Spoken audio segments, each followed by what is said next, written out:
Attention, en bourse, investir sur les actions à dividendes est une très mauvaise idée car cela vous empêche de gagner de l'argent. Ah non, les dividendes sont le meilleur moyen de gagner de l'argent en bourse.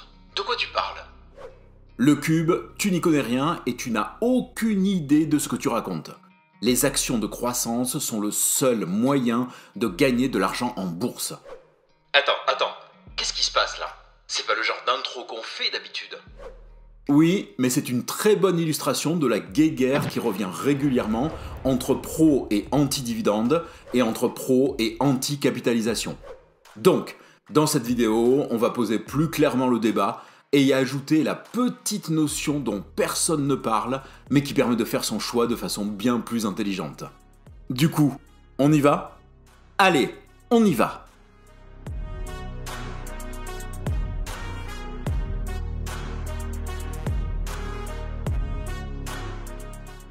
Elle revient régulièrement nous titiller les oreilles et faire vibrer nos incertitudes quant à l'élaboration de notre portefeuille d'investissement.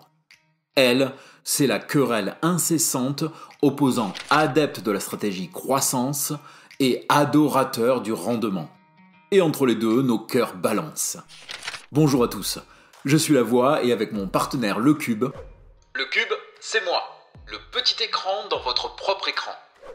Nous allons essayer aujourd'hui de recoller les morceaux épars du capitalisant et du distribuant, car au final, il s'agit simplement de ça. Mais j'anticipe. Globalement, un portefeuille d'investissement peut être composé de deux grands types de valeurs. Les actions dites de croissance, issues de sociétés dont le chiffre d'affaires et les bénéfices augmentent plus rapidement que la moyenne du marché. Ce type de valeur est caractérisé par un taux de distribution de dividendes faible, voire inexistant. Les investisseurs achetant des valeurs de croissance misent essentiellement sur la perspective d'une plus-value future élevée. Et les valeurs dites de rendement provenant de sociétés établies dont les besoins en investissement sont limités. On les qualifie également de valeurs défensives car elles résisteraient mieux au ralentissement économique que les autres actions. Ces entreprises extériorisent donc une part significative de leurs bénéfices sous forme de dividendes. Et comme tout un chacun, vous vous êtes sûrement retrouvé face à ce doute entre deux valeurs prometteuses, laquelle choisir?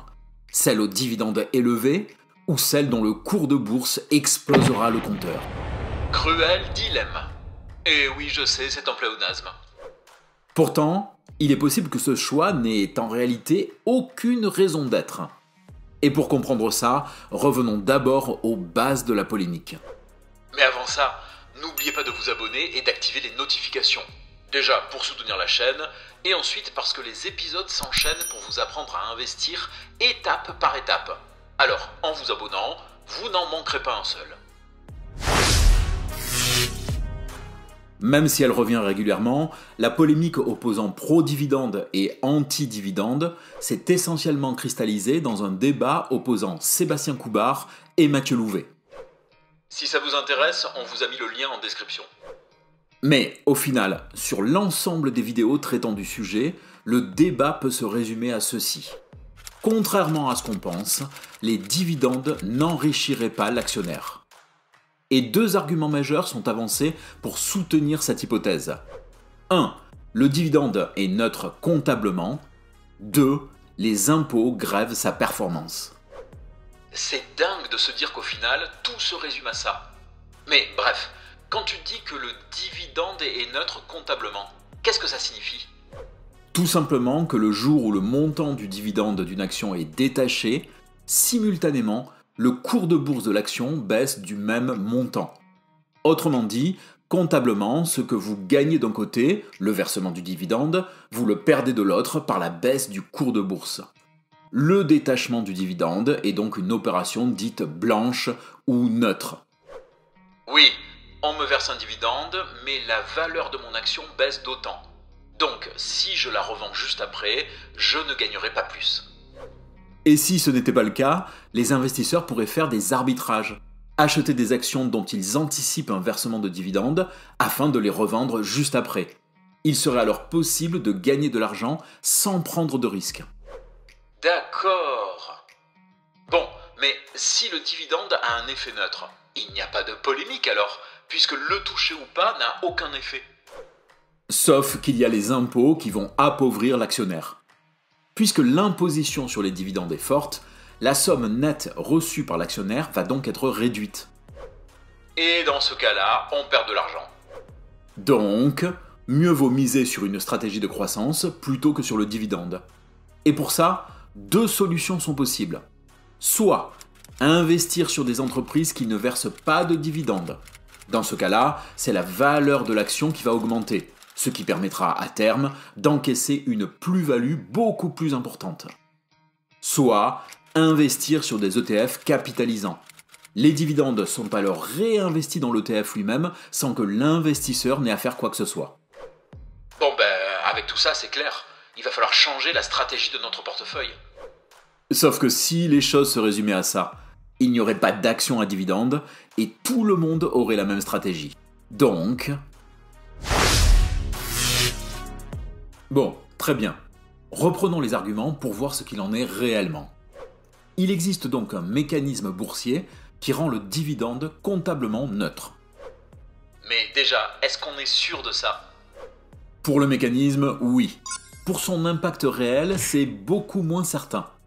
En fait, le non-enrichissement des dividendes se base sur une étude réalisée par Merton H. Miller et Franco Modigliani, publiée en 1961.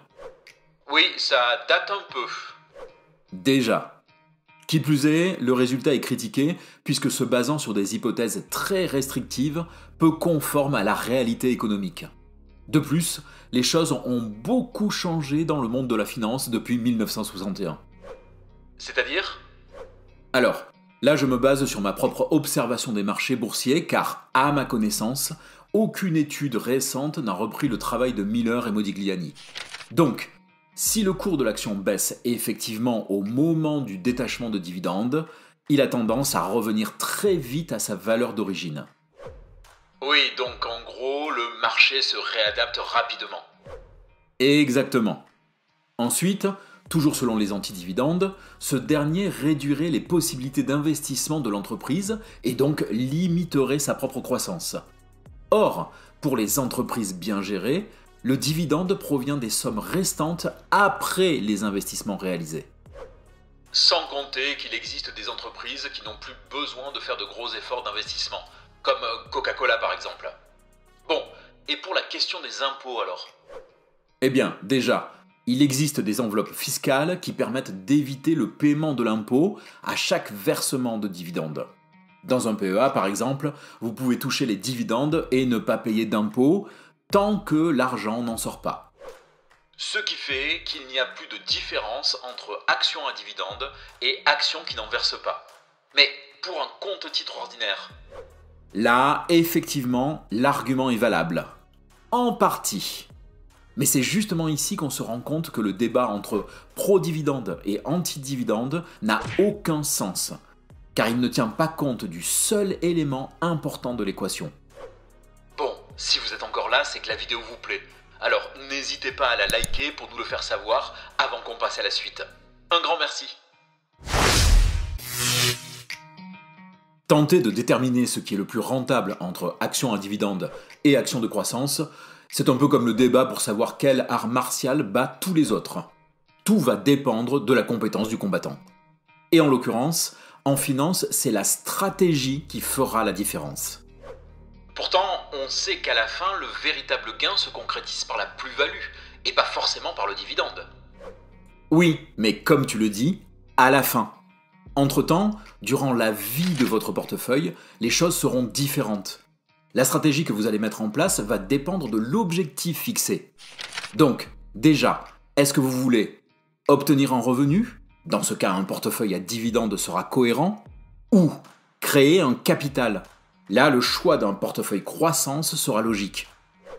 Oui, car le dividende offre un gain immédiat, tandis que l'option croissance, donc valorisation, c'est un revenu futur. De ce fait, on en arrive à la question du risque que l'on est prêt à prendre. Car, comme le dit Charles Gave, le futur est toujours moins certain que le présent. Celui qui prétend le contraire est un imbécile. Raison pour laquelle les gains en plus-value seront plus importants que les gains via dividende. En misant sur le futur, on prend plus de risques, et plus le risque est grand, plus la possibilité de gain est importante. Exactement. La plupart des avis sur la valorisation se basent sur le fait que la bourse monte depuis sa création. Sauf que ce n'est pas parce que la bourse augmente depuis le départ qu'elle le fera toujours. D'ailleurs, le banquier d'investissement Raphaël Rossello résumait ça en disant « La valorisation, c'est du vent. Si les marchés chutent complètement, la valorisation disparaîtra d'un claquement de doigts. » Et donc, l'idée selon laquelle on peut remplacer le versement du dividende par la vente d'une partie de ses positions pour obtenir un revenu pose deux problèmes. D'une part, je n'ai pas forcément envie de vendre une partie de ma position, surtout si celle-ci est en croissance. D'autre part, je ne suis pas certain qu'au moment où j'en ai besoin, je vais pouvoir réaliser une plus-value, de par l'incertitude des marchés. Mais au final, comment choisir ?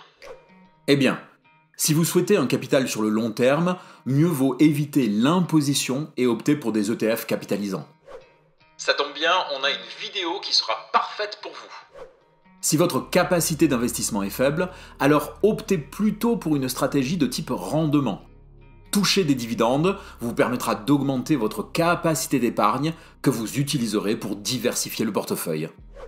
C'est d'ailleurs l'option que nous avons choisie pour mon portefeuille.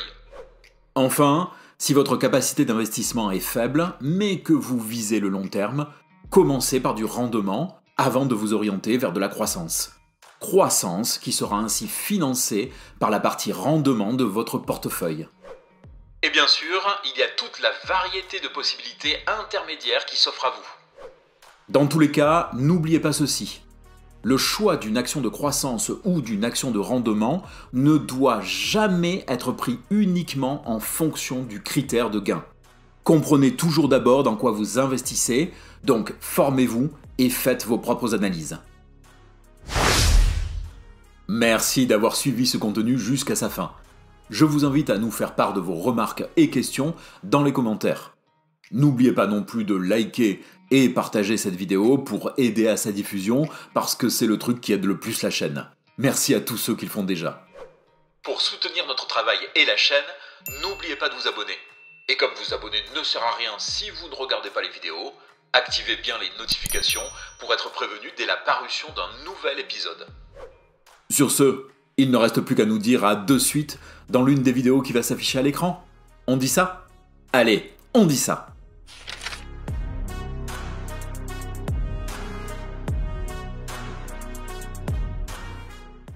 C'est amusant qu'un Modigliani ait réalisé une étude sur la finance. Ah bon ?